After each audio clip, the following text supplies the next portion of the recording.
Assalamualaikum warahmatullahi wabarakatuh. Alhamdulillahirabbil alamin. Pada kesempatan ini kami ingin bertausiah dengan judul 7 pilar kebahagiaan hakiki. Kami ulang, 7 pilar kebahagiaan hakiki. Innal hamdalillah nahmaduhu wa nasta'inuhu wa nastaghfiruh wa na'udzu billahi min syururi anfusina wa sayyiati a'malina may yahdillahu fala mudhillalah wa may yudlil fala hadiyalah wa asyhadu an la ilaha illallah wahdahu la syarikalah wa asyhadu anna muhammadan abduhu wa rasuluh.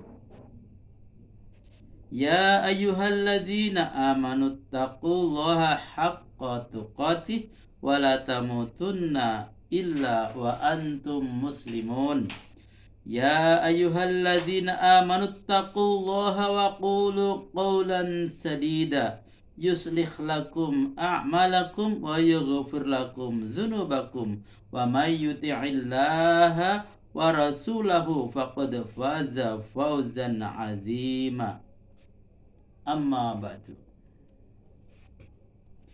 Segala puji hanya milik Allah, Rabb yang telah menciptakan dan menunjuki kita ke jalan yang lurus. Rabb yang telah memberikan berbagai nikmat yang begitu banyak kepada kita, terlebih nikmat iman dan hidayah.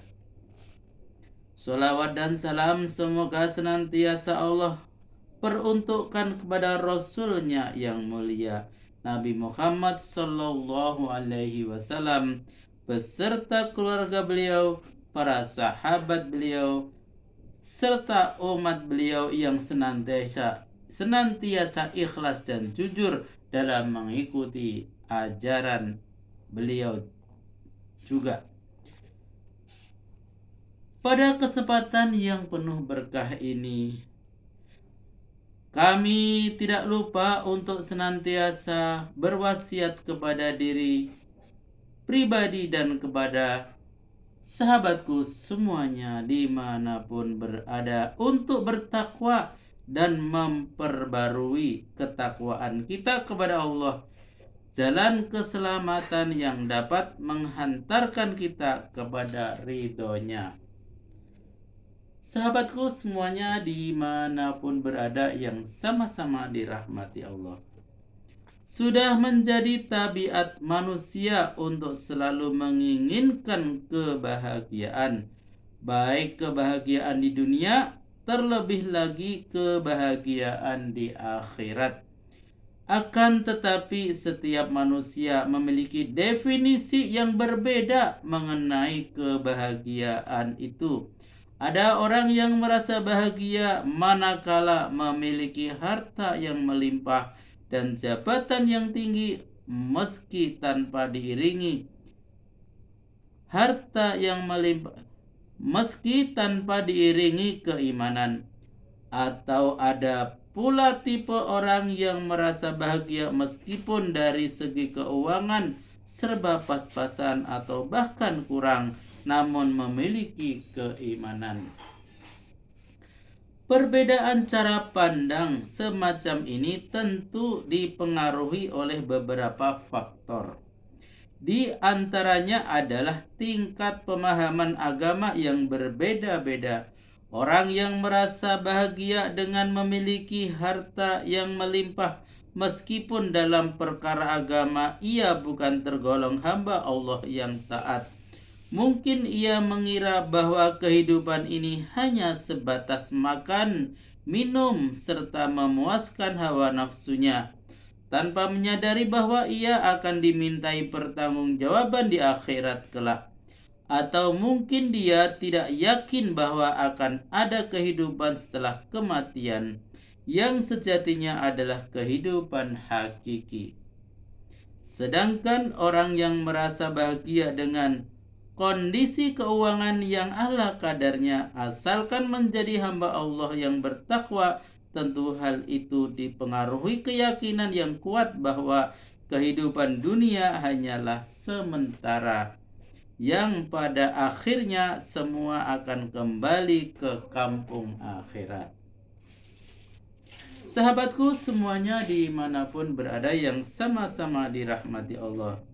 Suatu ketika Ibnu Abbas radhiyallahu anhu ditanya tentang makna kebahagiaan, maka beliau menjawab bahwa indikasi kebahagiaan itu ada 7.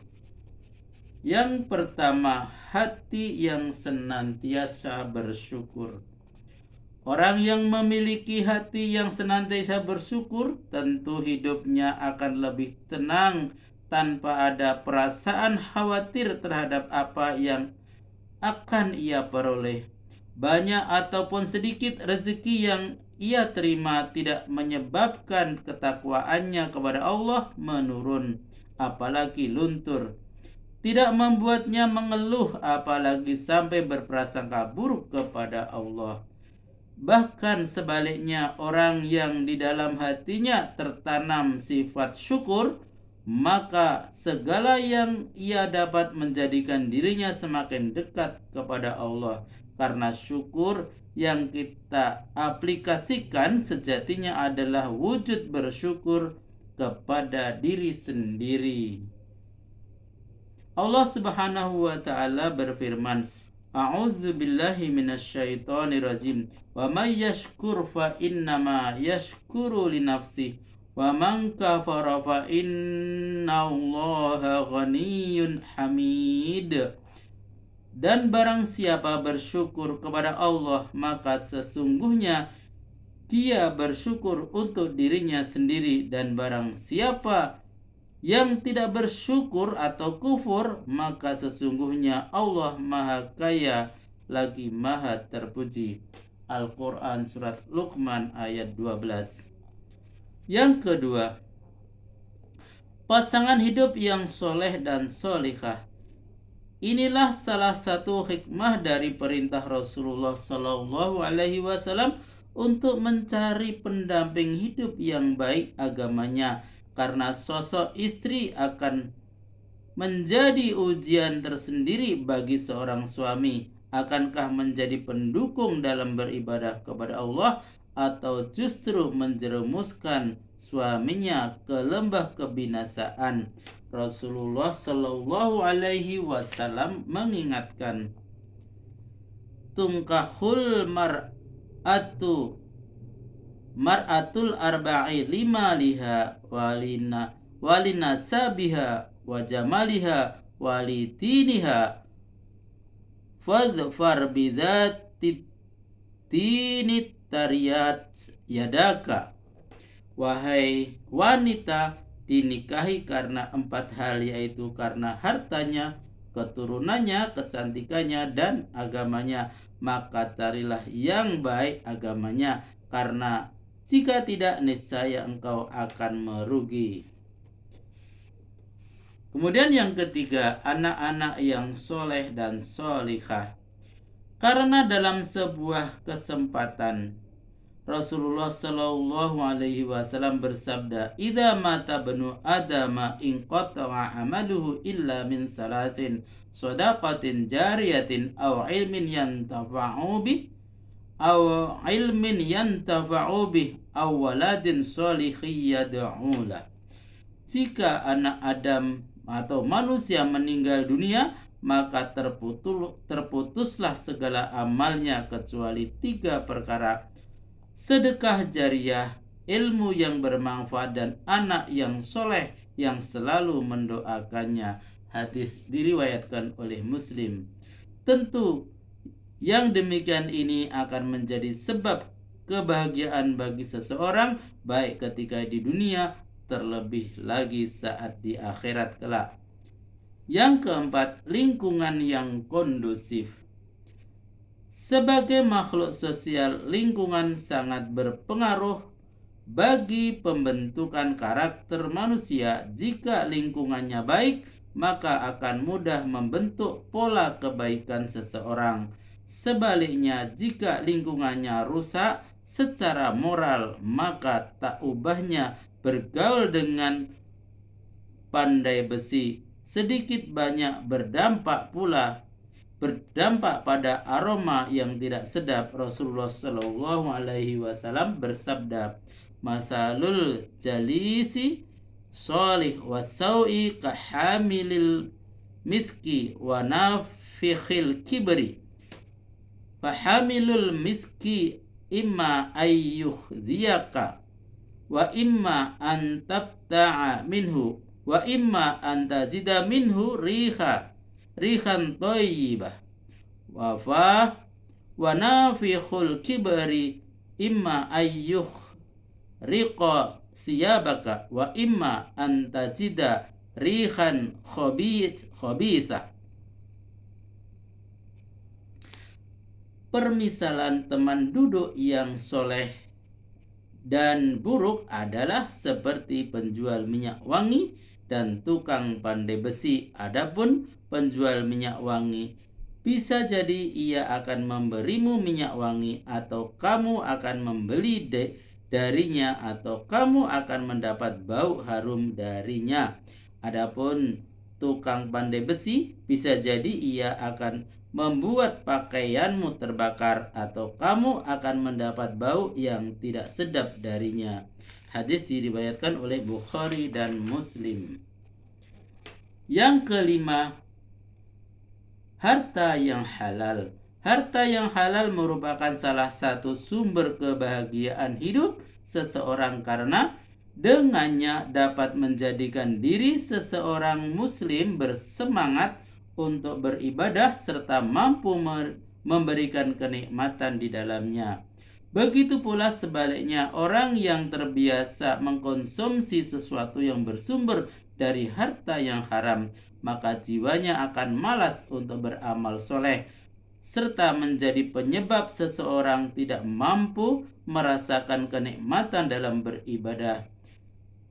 Harta halal juga menjadi salah satu penyebab terkabulnya doa, sebagaimana hadis yang diriwayatkan oleh Imam Muslim dari sahabat Abu Hurairah radhiyallahu anhu bahwa Rasulullah Shallallahu Alaihi Wasallam bersabda, "Summa dzakarar rajula yutilus safara asy'ata aghbar yadaihi ilas sama, ya Rabbi wa mat'amuhu haramun wa mashrabuhu haramun wa malbashu haramun wa ghadhiya bil harami fa anna yastajab ila lidzalik." Kemudian beliau menceritakan kisah seseorang laki-laki yang melakukan perjalanan jauh, berambut kusut dan berdebu. Ia mengadahkan kedua tangannya ke langit seraya berdoa, wahai Rob, sedangkan makanannya haram, minumannya haram, pakaiannya haram, dan dikenyangkan dengan sesuatu yang haram, maka bagaimana mungkin doanya akan dikabulkan? Kemudian yang keenam, semangat mempelajari agama.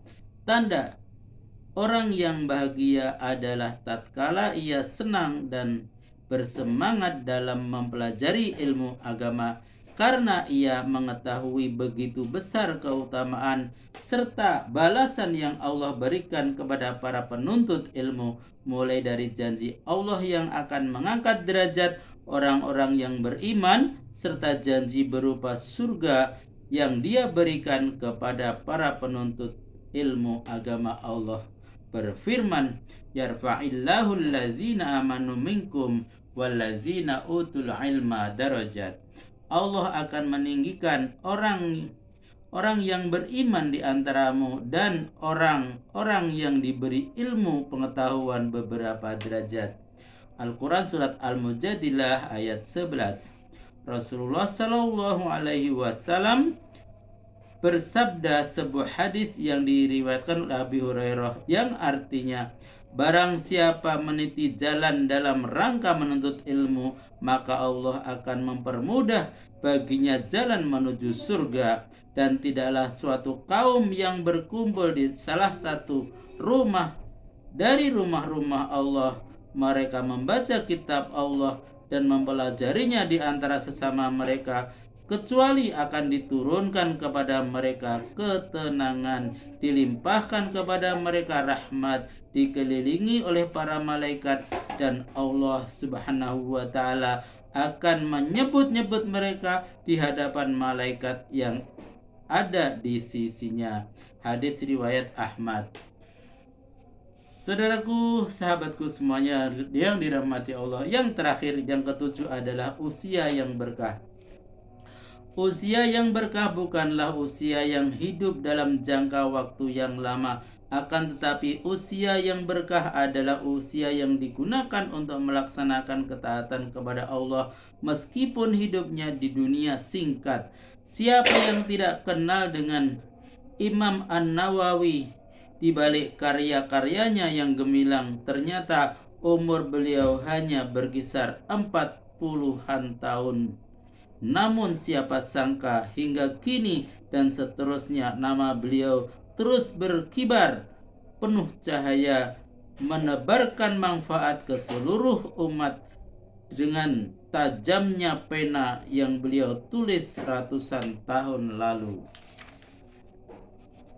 Sahabatku semuanya dimanapun berada, selanjutnya dalam kesimpulan ini kami garis bawahi ungkapan Ibnu Abbas di atas bahwa kebahagiaan yang hakiki dapat diperoleh melalui 7 tanda, yaitu hati yang senantiasa bersyukur, pasangan hidup yang soleh dan solihah atau anak-anak yang soleh dan solihah, lingkungan yang kondusif, harta yang halal, bersemangat dalam mempelajari ilmu agama, dan usia yang berkah. Alhamdulillahirrabbilalamin, telah kami sampaikan tausiah pada hari ini dengan judul 7 pilar kebahagiaan hakiki. Semoga bermanfaat. Sampai jumpa pada tausiah berikutnya. Billahi taufik wal hidayah. Wassalamualaikum warahmatullahi wabarakatuh.